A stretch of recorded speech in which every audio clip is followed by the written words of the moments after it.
Hello dear students, I hope you all are doing well. इस video में हम discuss करने वाले हैं unit 4 of AEC second semester ability enhancement course in English under national education policy introduced by Punjab university. तो NEP के under जो AEC general English जो पहले था, जिसको AEC बोलते हैं, AEC 2 का जो सिलेबस है उसमें 4th यूनिट पैराफ्रेजिंग जो है वो इस वीडियो में मैं कवर करने वाली हूँ। सो ध्यान से वीडियो को देख लीजिए, उसके बाद prepare well for your exam. So let's get started. So first of all, what is paraphrasing? So हर चीज़ की डेफिनीशन आपको आना बहुत ज़रूरी है। Paraphrasing is the skill. क्या स्किल है, कौन सी ये एक अच्छी एबिलिटी है, स्किल है of expressing someone else ideas in your own words while preserving the original meaning. तो ओरिजिनल मीनिंग को प्रिजर्व करते हुए, यहाँ अगर प्रिजर्व मुश्किल लगे तो सेविंग कर सकते हो, इंटैक्ट रखते हुए जो ओरिजिनल मीनिंग है, आप अगर किसी के व्यूज़ को अपने वर्ड्स में चेंज करके लिखते हो तो उसको पैराफ्रेजिंग बोलते हैं।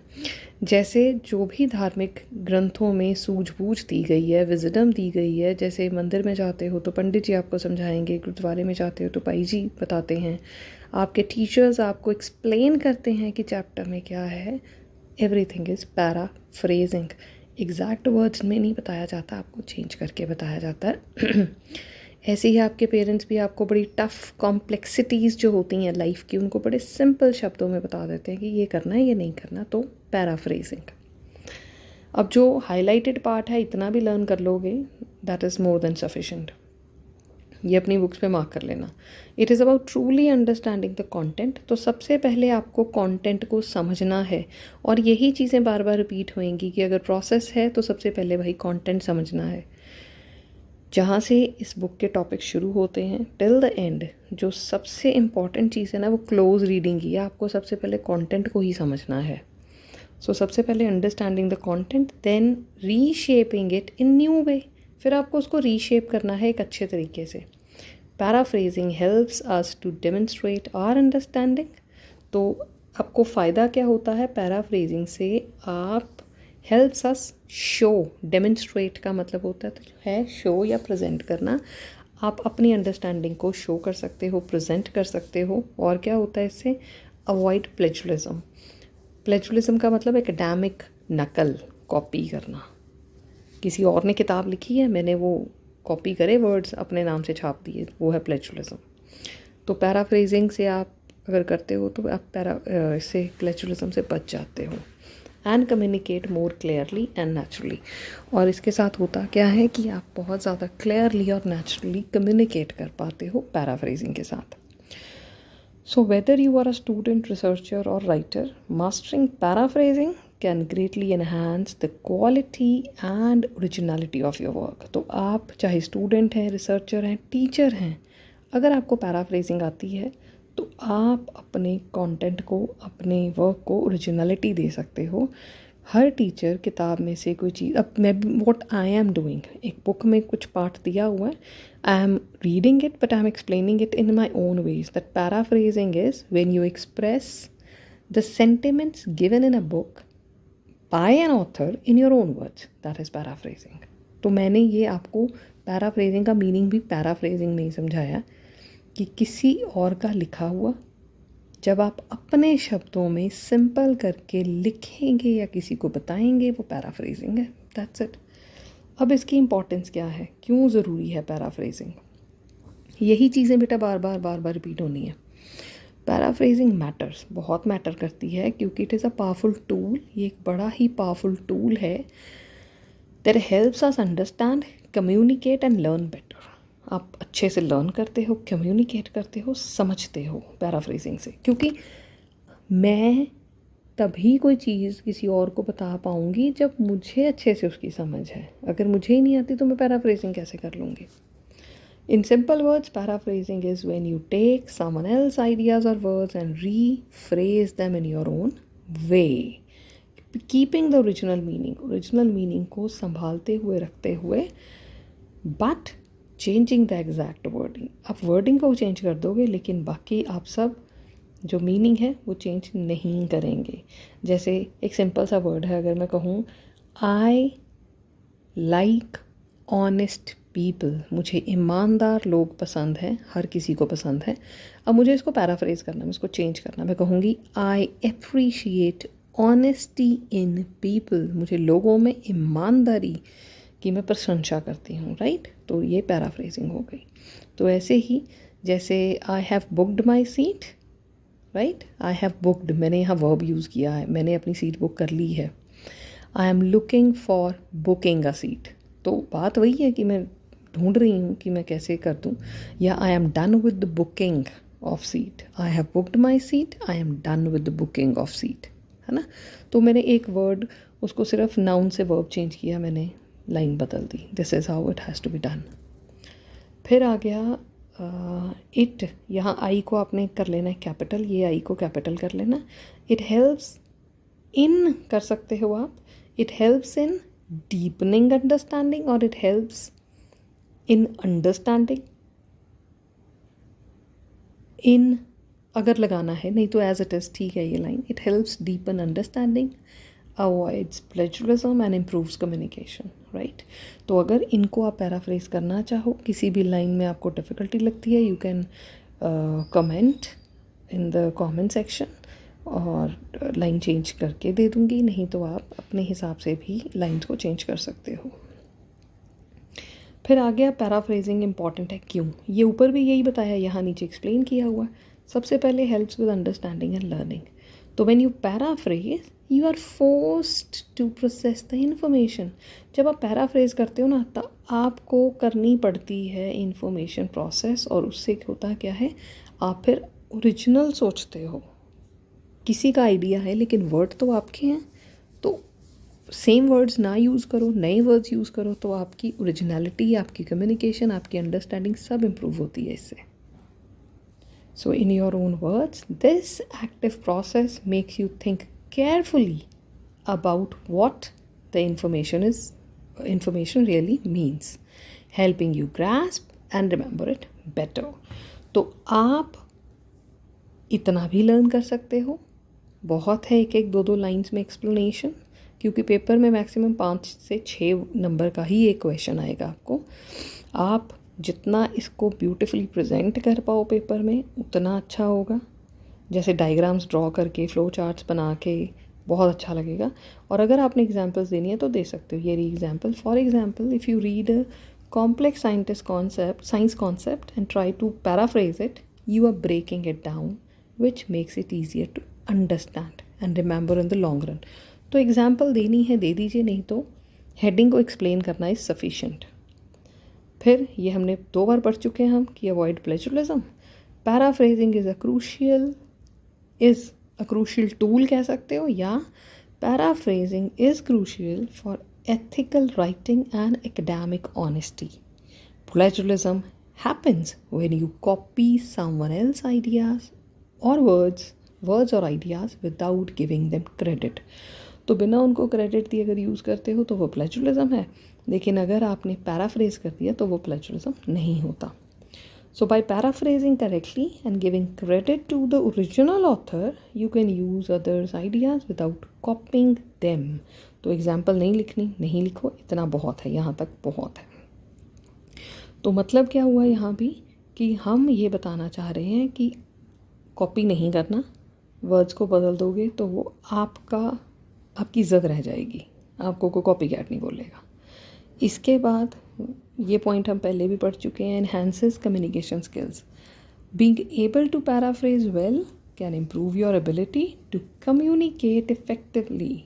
When you understand how to rephrase complex ideas, it is easier to explain them to others in a way they can understand. तो इस तरीके से उस चीज़ को आगे रखना कि लोग समझ पाएँ और उनके लेवल पे जाके उनको समझाना, डेफिनेटली आपकी कम्युनिकेशन स्किल इससे बहुत इम्प्रूव होगी। आप कंपेयर कर लीजिए एक टीचर को और एक हाउसवाइफ को। डेफिनेटली एक टीचर के पास बहुत ज़्यादा अल्फाज होंगे बात करने के, या आप कंपेयर कर लीजिए अपने आप को या किसी पढ़े लिखे इंसान को किसी अनपढ़ के साथ, उनके पास वोकैबुलरी लिमिटेड होगी। और जो पढ़ा लिखा इंसान है, क्योंकि they are into this process, तो उनकी वोकैबुलरी बड़ी इन्हांस्ड होगी। इसके बाद नेक्स्ट 4th पॉइंट है इनकरेजेस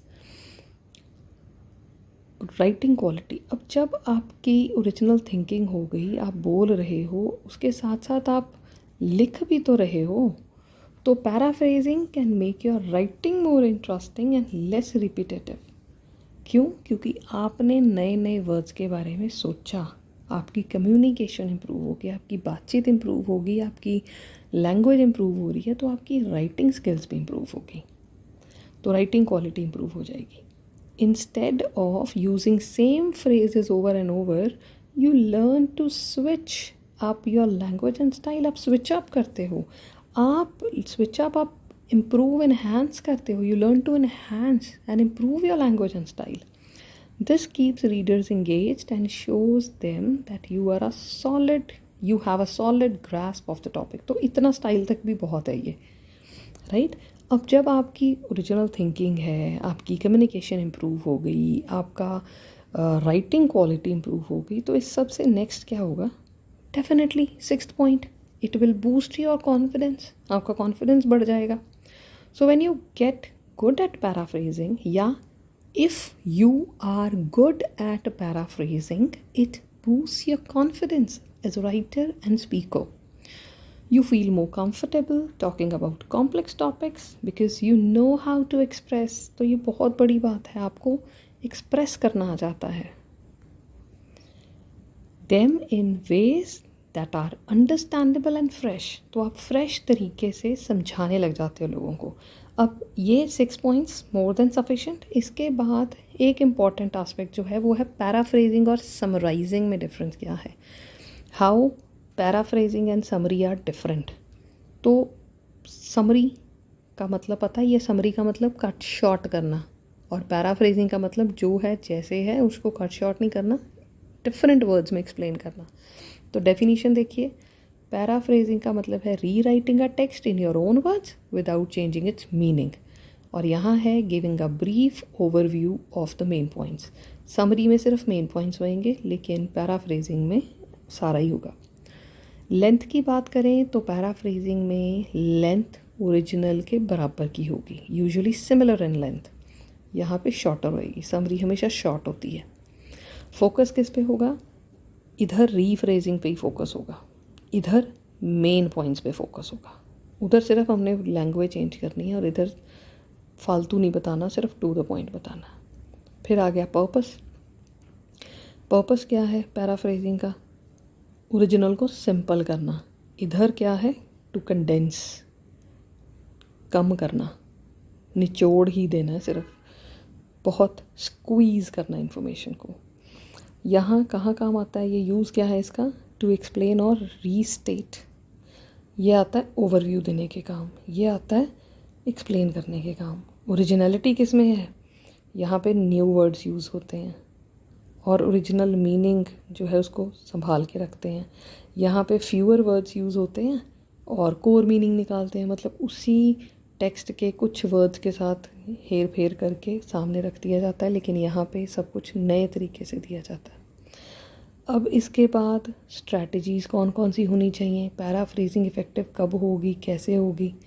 तो सबसे पहला पॉइंट यहाँ है कि अगर आप सिनोनिम्स यूज़ करोगे, जैसे मैंने एक बोलते बोलते अभी एक एग्ज़ाम्पल दी थी, आई लाइक ऑनेस्ट पीपल. मुझे ईमानदार लोग पसंद है. मैंने इसको पैराफ्रेज कैसे किया था? I appreciate honesty in people. Like को मैंने अप्रिशिएट बोल दिया, हो गया.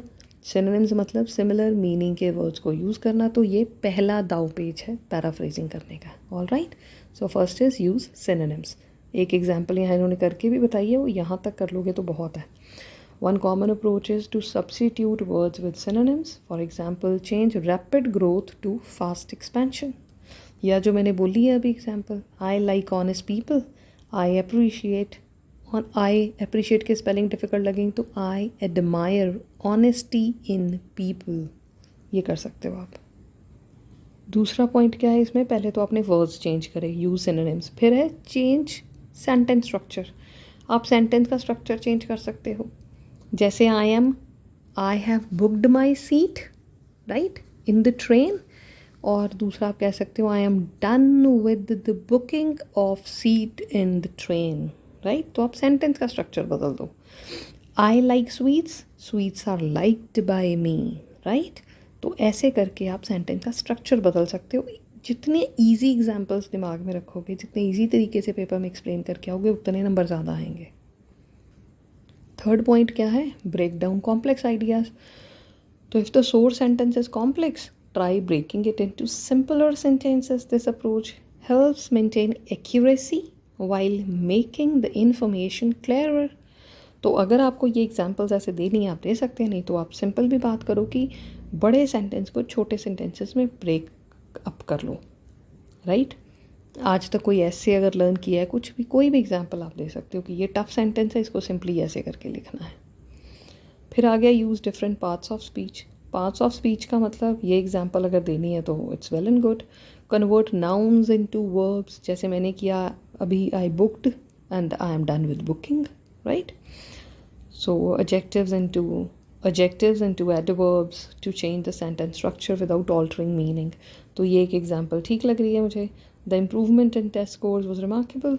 Test scores improved remarkably, right? एक आध चीज़ ऐसे लर्न कर सकते हो बुक में से। फिर आगे नेक्स्ट फिफ्थ पॉइंट है, अवॉइड रिप्लेसिंग टेक्निकल टर्म्स।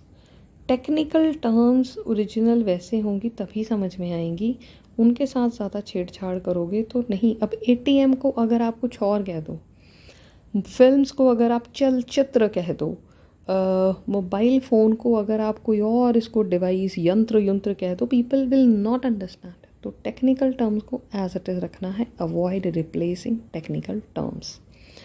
फिर है कंपेयर विद द ओरिजिनल।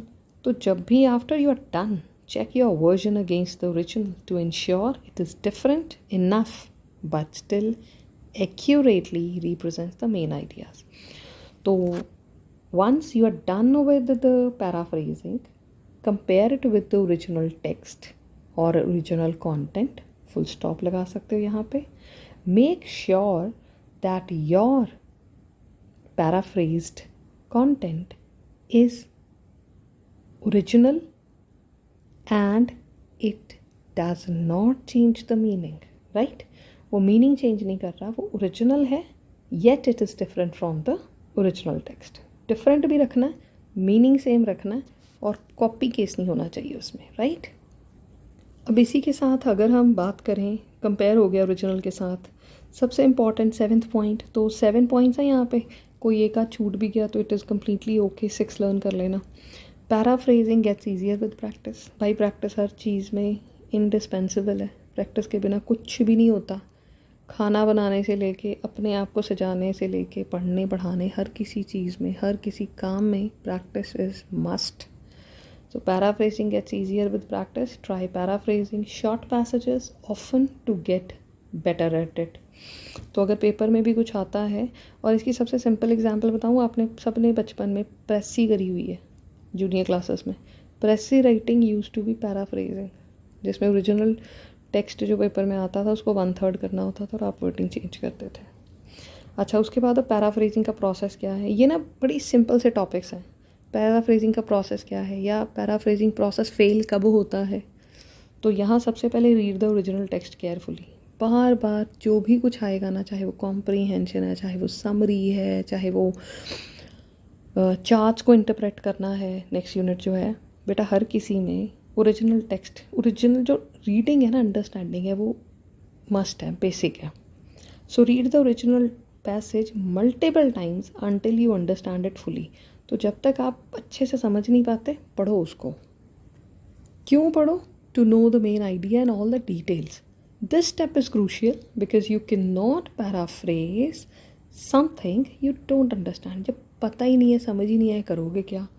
जब आपने पढ़ लिया, उसके बाद पैराफ्रेजिंग प्रोसेस चल रहा है, अब ये फिर क्या करोगे? Take notes on the key ideas. Notes बना लो अपने, ये भी एक नोट मेकिंग आपको आगे टॉपिक आएगा। नोट्स बनाने हैं, छोटे छोटे पॉइंट्स लिखो क्या मेन है उसमें। फिर पुट द ओरिजिनल, पहले आपने पढ़ लिया, आपने नोट्स बना लिए, अब आप ओरिजिनल टेक्स्ट को रख दो परे। उसके बाद क्या करना है? उसको रीराइट करो, अपने वर्ड्स में लिखो, right? Use your notes, write out the idea in your own words, try to think of it as explaining the idea to someone else. तो ये करने हैं आपने, है ना। उसके बाद अगला पॉइंट, ये हम पहले ही पढ़ चुके हैं, use synonyms but carefully. Replace करो वर्ड्स को, पर टेक्निकल टर्म्स को रिप्लेस नहीं करना। तो कितना सिंपल है, एक मेरे हिसाब से after this video you will be done with the topic. अगर ध्यान से सुन रहे हो और साथ साथ टेक्स्ट जो स्क्रीन पे आ रही है उसको पढ़ रहे हो, आपको एक्स्ट्रा एफर्ट डालने की ज़रूरत नहीं है। नेक्स्ट पॉइंट क्या है, check for changes in sentence structure. जब आपने सिनोनिम यूज़ कर लिए केयरफुली, उसके बाद सेंटेंस का स्ट्रक्चर देखो, फिर ओरिजिनल के साथ कंपेयर करो, फिर से वही सारी चीज़ें, फिर एडिट करो और रिफ़ाइन करो। अगर आपको लगता है कि सारी चेंजेस हो चुकी हैं, कमी लगती है तो इम्प्रूव कर लो, ठीक लगता है तो उसको एक बार दोबारा से देख के रिफ़ाइन कर लो, अच्छे से लिख लो। So make any necessary edits to ensure your paraphrase is clear, concise and true to the original meaning. Adjust any words or phrases that you don't seem to flow well। जो आपको लगता है अच्छा नहीं जा रहा फ्लो के साथ, टेक्स्ट में अटपटा लग रहा, उन वर्ड्स को निकाल दो, बाकी क्या एज इट इज़ रखो। अब जैसे आपने पैराफ्रेजिंग करनी है, रिटर्न में करनी है, तो अगर आपको अप्रिशिएट के स्पेलिंग नहीं आ रहे तो गो इन फॉर एडमायर, है ना। लाइक बहुत सिंपल लगता है। तो ये आपको ऑन द स्पॉट ये सारी चीज़ें प्रैक्टिस से आएंगी। 9th पॉइंट है, site the source if required. अगर ज़रूरत है ओरिजिनल सोर्स बताने की कि आप कैसे बता पा रहे हो ये इन्फॉर्मेशन।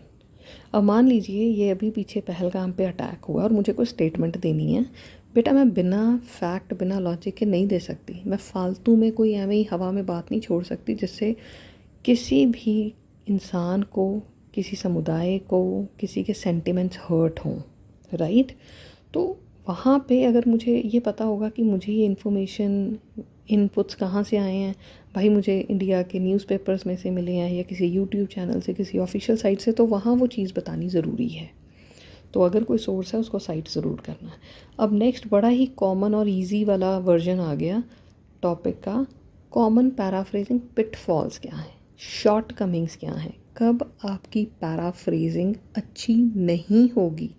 तो जो चीज़ें हम पढ़ते आए हैं ना, ये हो ये हो ये हो, उनसे उल्टा। जैसे keeping the same sentence structure.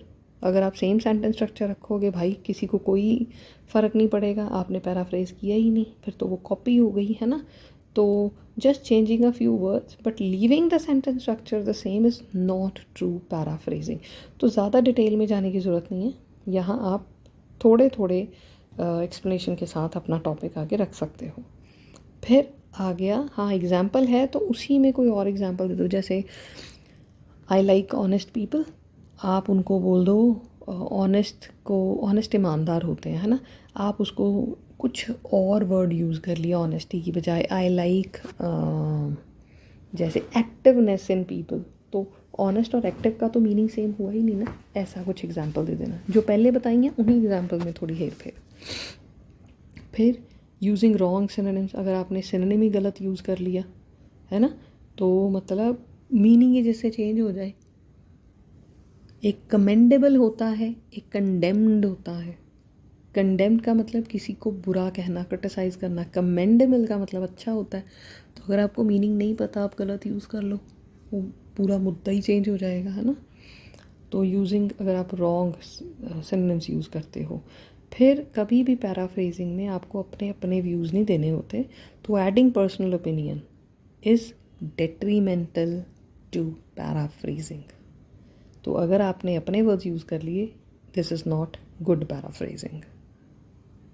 इसके बाद ये ऊपर वाला मेरे से हाईलाइट नहीं हुआ, चेंजिंग द मीनिंग। अगर आपने मीनिंग ही चेंज कर दिया तब भी आपकी पैराफ्रेजिंग अच्छी नहीं होगी, ये पिटफॉल होगा, ये फेलियर होगा उसका। इसके बाद next point, using complicated words. अगर आपने वर्ड्स कॉम्प्लिकेटेड यूज़ किए, आप सिंपल करना चाह रहे हो लेकिन आपने हार्ट अटैक को कार्डियोवैस्कुलर डिजीज़ बोल दिया, या उससे भी टफ कुछ टर्मिनोलॉजी यूज़ कर ली, वो। लास्ट पॉइंट इसमें है लीविंग आउट इम्पॉर्टेंट डिटेल्स। अगर आप इम्पॉर्टेंट डिटेल्स बीच में मिस कर गए तब भी आपकी पैराफ्रेजिंग अच्छी नहीं होगी। With this I and the topic and I hope कि आप सबको ये बहुत अच्छे से समझ आ गया होगा। In case there is any problem you can tell me. So goodbye and all the very best for your exams.